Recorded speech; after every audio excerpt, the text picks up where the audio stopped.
For the athletes who are going to be competing in this, looking forward, what do you see for them 5, 10 years down the road? How's this sport going to develop?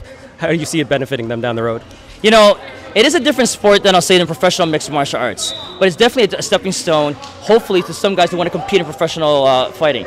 And same thing with like our K1 or amateur guys. Our K1 fighting, it doesn't allow elbows or knees to the face at all.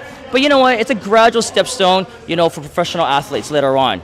I think we're going to get a lot more people attending our schools and classes because of amateur mixed martial arts. Because guys want to see if they can do it, they want to compete in there, but they never know they could take that much damage. The rounds are actually significantly shorter too. It's only 3-minute rounds and a 1-minute break. So in respects to the fact that there's safer rules, safer equipment, a safer training environment, etc., you're going to see a lot of people jumping into the mix. And you're going to see, I think, a lot of guys bringing a lot of skills in there. Maybe by year 2 or year 3, we'll be getting rid of some of the rules. For now, we're going to keep those rules in place. Maybe we'll add elbows later on. Maybe we'll allow certain locks in. But for now, we want to keep it nice and safe for the athletes. And you get to see the sport from a lot of different angles, as a coach, as a trainer, and as an official of sorts.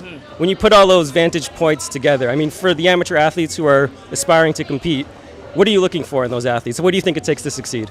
Wow, you know what, for sure, after seeing our own training camp and everything, it's resilience, stoicism. You got to come in here and take your lumps. You got to be committed.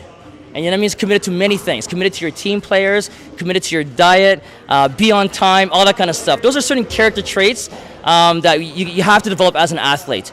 It's pretty easy to get you to come in here and do the conditioning, yell at you, make you run around and everything. It's the 22 hours you're not here with us. Are you still committed to competing? Are you surrounding yourself with good, positive people? Are you looking after your nutrition? Are you out there partying too much? Basically, we're looking for commitment. If you're resilient, if you're pretty tough-minded. Everything else, we could train for you. We could take care of that for you. Now, you mentioned a couple of dates earlier about some events and things like that. Can you tell us, what do you guys have in the pipeline for us? CASC is actually putting on a premier event. All right, so again, it was June 1st, 2nd, and 3rd. It's a 3-day event. During that 3-day event, there's actually a bodybuilding show going on. But for the mixed martial arts enthusiasts like me, we actually have a K1 match going on there. We have low kick. We have kickboxing, boxing, and for the first time in Ontario, we have an amateur mixed martial arts tournament. There's only actually, I think, maybe 24 bouts that day.